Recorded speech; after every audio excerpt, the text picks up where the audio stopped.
Does anyone believe we are in anything resembling a true democracy when in the 2026 cycle, right now, AI, crypto, and AIPAC-aligned super PACs will be spending many hundreds of millions of dollars to protect their interests? Here is the political reality of today, a reality that we just saw yesterday in the election in Kentucky, when Congressman Thomas Massie, somebody who I have very little in common with politically, was defeated by $9 million in contributions from AIPAC and $7 million from Trump mega donors. And what was the great crime that Massie committed that gendered so much super PAC money in opposition to him? Well, he opposed the war in Iran, and so do the vast majority of the American people. He demanded that the Epstein files be opened, which is what the American people have wanted, and he refused. What a crime, what an outrage, to be a rubber stamp for Donald Trump. Let's be honest. The reality is that any candidate today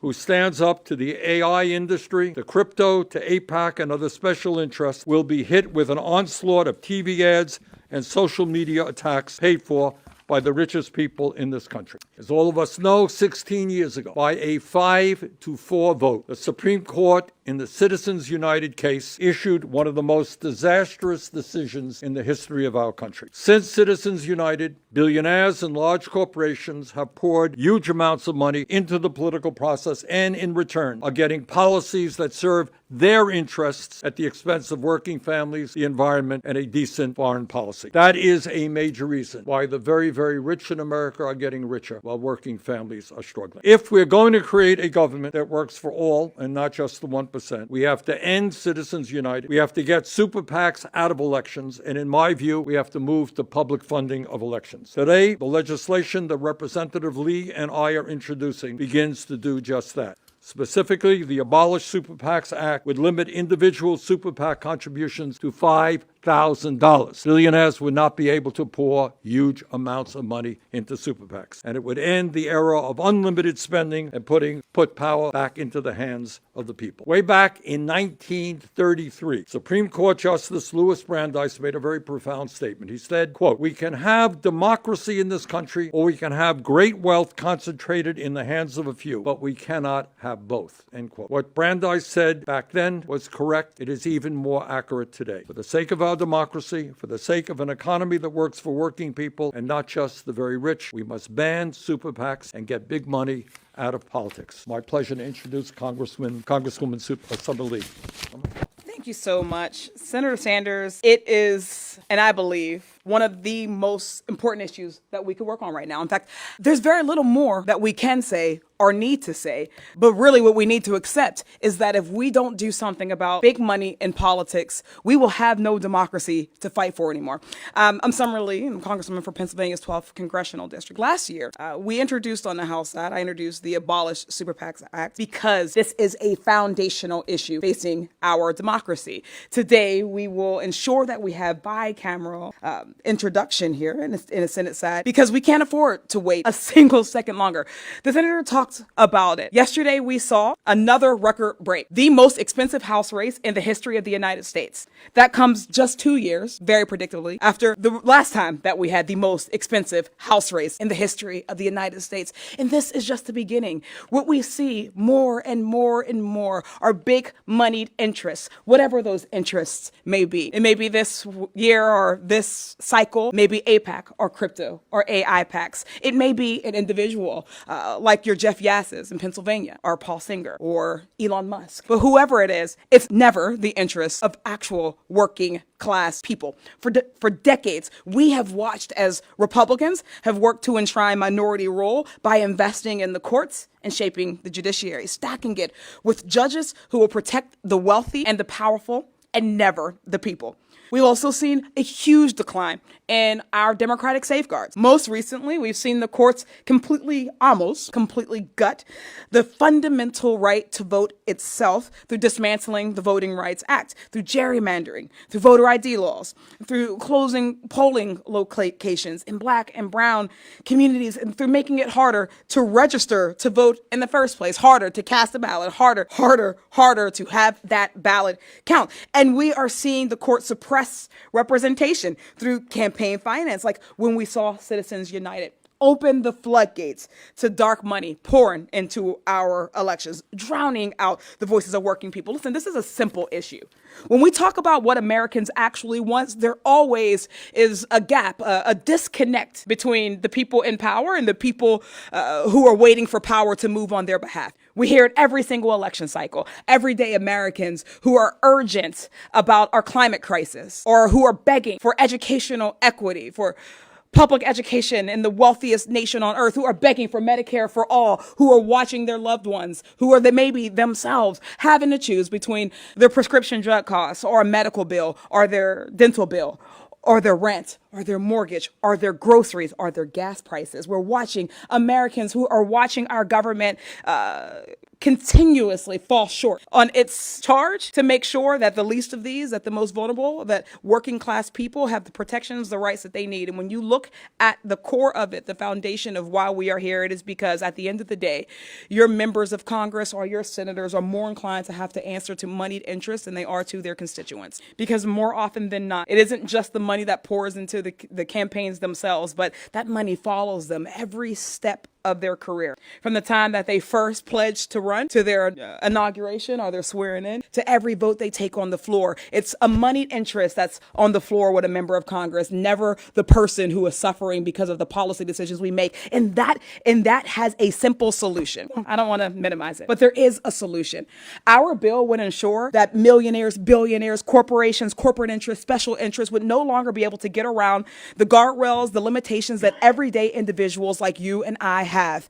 They'll no longer be able to get around the $3,500 limit, because $3,500, that's not a little bit of money. Or $5,000 for a PAC, they would have the same limitations as everybody else, effectively ensuring that they would no longer be able to pour money into these dark super PACs that oftentimes have no accountability. They have no accountability to people, no transparency, and they're able to essentially spend limitless money in our elections. They would have to work like everybody else. It would essentially free our democracy, free our campaigns, and ensure that voters are able to pick their representatives and not their representatives pick them. It is critically important that we move on this bill. Yes, ending Citizens United is our ultimate goal, and we recognize that there are many steps to that. But right now, we can take a step to ensure that super PACs, that super billionaires, are no longer able to buy our election. And we have to call it what it is. If we will have a democracy, we have to reject an oligarchy. If we're going to have a democracy, we have to reject big moneyed interests overwhelming the everyday people in my district, in Senator Sanders' district, and every district in between. And that's why I think it's important that this be our priority, that Democrats and Republicans should get behind this. As we saw, it does not discriminate. Whether you are a Republican, sometimes votes as an independent, or a Democrat, who sometimes votes as an independent, and everyone else. Money in politics keeps us from having a representative democracy, and this is why I believe this is the most important issue that we're facing. So I thank the senator, and we look forward to working to get this one over the finish line. Democracy relies on it.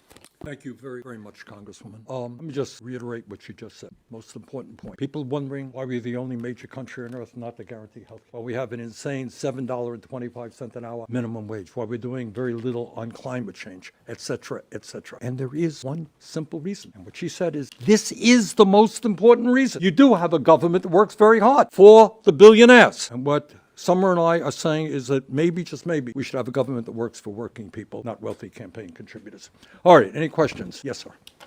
Given that these dark money super PACs, the corporate donor, expect a return on investment, all rhetoric, do you think that what they're doing, pouring the money, bribery, or these politics? Well, you know, it's a good question. If somebody were to give Summer a $5 bill and say, Summer, I want you to vote against that thing, that's called bribery. It's illegal. If somebody were to spend $50 million on a campaign against her, that's not bribery. That's legal. So what you have is a legally corrupt system. All right? These guys obey the law. They want to spend $50 million, they can do it. But it is clearly a corrupt system. Yeah.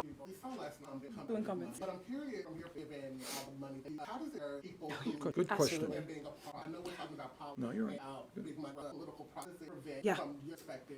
Thank you so much for that question. And it's precisely that. It corrupts, it discourages, I call it functionally disenfranchising the political process from every aspect, from every angle. When you think about what it takes for a candidate to even put their hat in the ring, we talk about issues of viability. We talk about how does a candidate get their name out? How do they get their message out?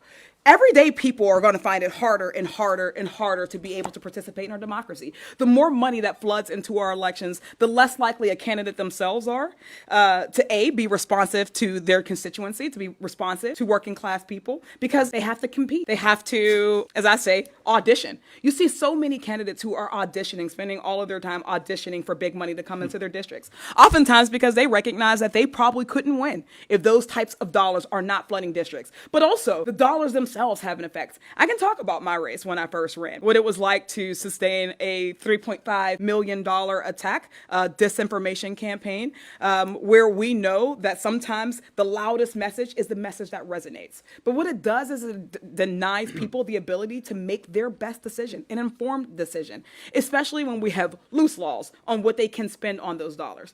We're talking a flooding, where a person, a PAC, an entity can essentially say whatever it wants. And the other candidates who usually have less money have harder. It makes people also, predictably, not want to engage the process. I can't give you a statistic for how often money in politics, big super PACs, spend on positive versus negative ads. But I can tell you that every time a negative ad drops on air, it disenfranchises a voter. It reinforces this idea that there are no good politicians, that politics is inherently evil, and that it is a rigged game that regular people shouldn't get in. But also what it does is it ensures that Black and brown and poor and working class people are ever more and more less likely to be able to break in the first place. How much does it cost to run a Senate race in 2026? A Senate race. In Ohio?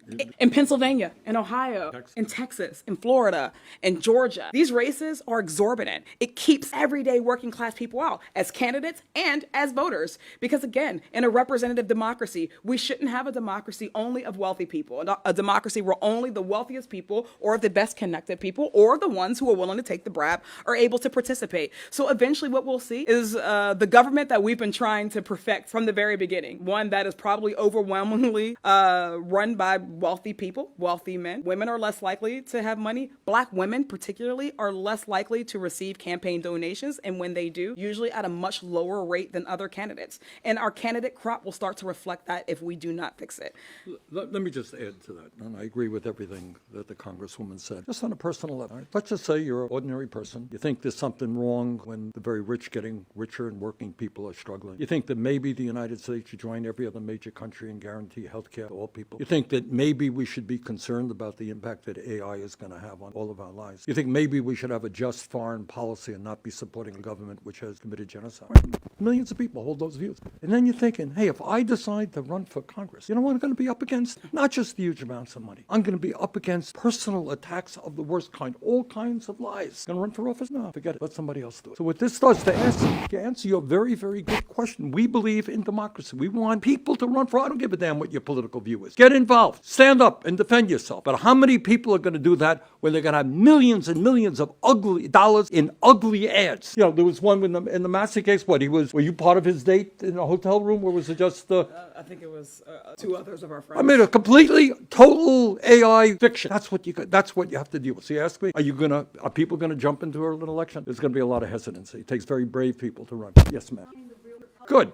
Right. Sometimes I don't want people to think this is just another issue. You know, what someone said is right. It is the most important issue. If we are the only major country on earth not to guarantee health care to all, why is that? You think it may have something to do with the power of the pharmaceutical industry and the insurance companies who spend zillions of dollars making sure we don't move to a Medicare for all system? Do you think the fact that we have a starvation minimum wage has something to do with the fact that a lot of these corporations and business people don't want to pay their workers a living wage, don't want workers to join unions? So the point here, this is not another issue. This is an issue that touches every bloody issue facing working people in this country. And one of the things on top of everything else that concerns me is people in large numbers are basically giving up on democracy. They say, why the hell should I vote? The rich are getting richer. I'm going nowhere in a hurry. My kids will be worse off than I am. You want me to vote? Forget about it. Maybe we need a real strong man who's going to break through everything. Let's not worry about these phony elections that don't result in anything benefiting me. So, good question, but this is the most important political issue we face. Yes, sir. How do you get this through? I know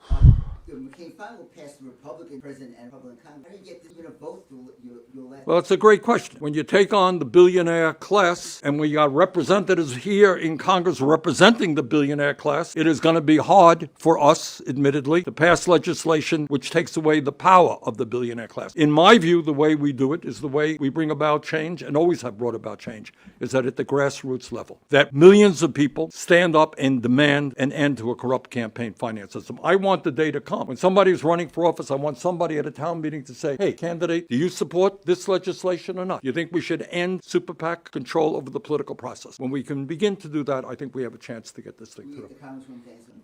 Okay. No, that is the answer. When we think about every major change that has happened in American history, it has come from the people, from the Civil Rights Act to the Voting Rights Act to every anti-war movement that we've seen. It was people, it started with people from the outside, setting the tone, creating the language, and then the accountability mechanisms for us in positions of power to actually move on it. So right now, more than ever, we will need people to use this as a foundational issue. I often say, if you are somebody who believes in Medicare for all, then money in politics is your number one issue. That's right. If you believe in ending mass shootings in our country that we have seen in our mosques and synagogues and schools and grocery stores and concerts, then money in politics is your number one issue. If you believe in environmental justice, climate change, money in politics. If you believe that we should not go in debt because of our prescription drug costs, money in politics. You are tired of the oil and gas lobby, money in politics. Right. What we need to do is part of our organizing effort that will be, again, on the inside and the outside, but critically on the outside. The organizing effort is helping bringing people from their various silos to this one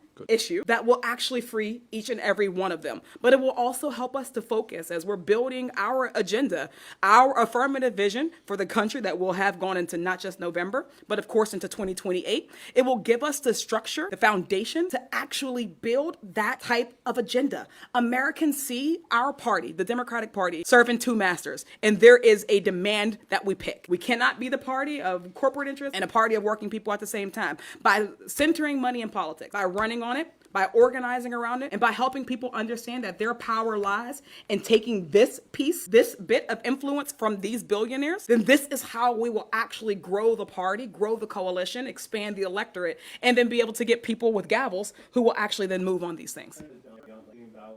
Yeah, I do. I think Trump is an authoritarian. I think he happens not to believe in democracy. And I think in a variety of ways he will do everything he can to stifle opposition and to make sure Republicans win the election. And our job, obviously, is to fight him in every way that we possibly can. But I think it is very clear. This whole gerrymandering nonsense began with Trump in Texas, etc. Voting Rights Act, a Supreme Court that the billionaires put into place. So, yeah, the answer to your question is yes. We've got to be vigilant, and we're going to fight them tooth and nail. Any other questions? Yes, sir. So I've seen the amount of money growing. Yep.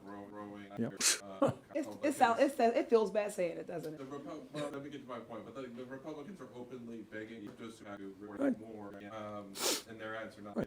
And the great money issue here, really, I'm just worried.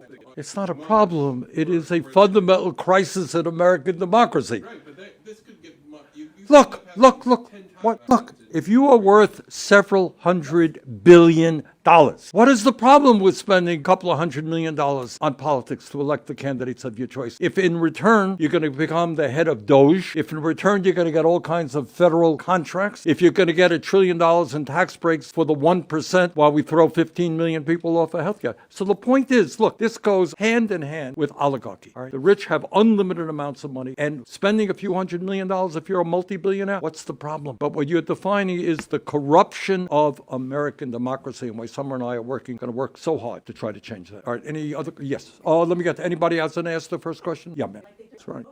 I would say that where we are right now is not by accident, right? There are people who have been working tooth and nail to bring us to this point. And I think that it's important that for those people who do believe in a better America, who believe in a society where representation actually answers and meets our needs, and whatever that may be, whether it be healthcare or environmental justice or economic justice or labor rights, whatever that means, we have to be willing to fight just as hard as the people who are trying to tear it down. And, right now, there is always something that will come next. I think that the billionaire class has us underestimated. it because their money for so long has been able to buy them anything that they want. But what they aren't able to account for is that the sheer numbers of people in American society who are feeling left behind, the sheer numbers of people in American society who feel like this does not work for them, this system does not work for them, will always outnumber those folks. And when we organize with the things that we have two sources of power that actually is more powerful than what they have. And that's the power of our organized labor and our organized dollars, however few or plentiful they may be. And it feels like maybe that is a oversimplification. But what we've seen throughout history is example after example after example of just this. When there is overreach by whether it's our government or whether it is a robber baron, people organized, people disciplined have come forward and have beaten back those attacks on our democracies and our communities time and time again. And right now is a time that more than ever calls for that type of commitment. And we are seeing this right now. I would say to that person, and you're quite right in phrasing the way you phrased your question, people in many ways are distressed. They're giving up on democracy. They don't see the government responding to the very serious needs that they have. But I would say to that person, you're not just fighting for yourself. You're fighting for your kids, your grandchildren. You're fighting for the planet. You're fighting for the future of humanity. I would also say is that if you look at what's happening right now, we are, as progressives, people who are standing up for the working class of this country, winning election after election, precisely for all of the reasons that Summer and I are talking about. People are disgusted with status quo politics. All right, in New York City, as you know, Zohran Mamdani took on the oligarchs, took on the Democratic establishment, took on the Republican establishment, took on the President of the United States. But you know what he also did? He organized 100,000 volunteers to knock on doors. And when you have that kind of grassroots movement, whether it's New York City, Philadelphia, Pennsylvania, any place else, when you have that grassroots movement, we're going to win. So our job is to mobilize people at the grassroots level. They have the money. That's what Summer is just saying. We got the people. And at the end of the day, if we mobilize our people, we win.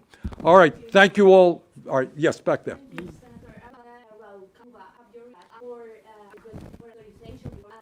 I think Trump's actions in Venezuela were illegal and unconstitutional. I think his actions in Iran are unconstitutional and illegal. And I think what he is doing now, starting to do in Cuba, is unconstitutional and illegal. And it is not what the American people want. This guy ran, remember, he ran on the goal of ending endless wars. He ran on America first. This country faces crisis after crisis in terms of healthcare, the economy, education. People want the government to start paying attention to the needs of working people, addressing those crises, not going into endless wars. All right, last question. You spoke about using the bill as more of an organizing tool so that constituent were less on the ground and perhaps their representatives, whether that's sort of Democrat or Republican, try to get them on board your bill. I think that more broadly, AIPAC specifically, I'm really talking in somewhat. And how are you able to end that toxicity and that AIPAC has got all other, whether that's pharmaceutical, rightly identified or so forth? Okay, I'm happy to answer. Do you want to do it? Or? Yeah, I treat them all largely the same. At the end of the day, it is we want to abolish super PACs. We want to get big money out of politics. Whatever the PAC is called, whatever industry is behind the PAC, what we're trying to do, and I think what is the most important thing that we can do right now is to reclaim our democracy for the voters, for Americans. And this is a part of that. So at the end of the day, again, we have talked about the connection between all of the big issues that Americans want us to solve and all of the industries that are keeping us from doing so. When we do this, it is an equalizer. So yeah, it is absolutely an organizing tool, but it is also a common sense democracy reform effort that if we are serious in light of the gutting of the Voting Rights Act, if we're serious in light of all of the endless gerrymandering that we're seeing, and if we're serious in light of how much money is being spent, then this is a common sense tool. It is a common sense piece of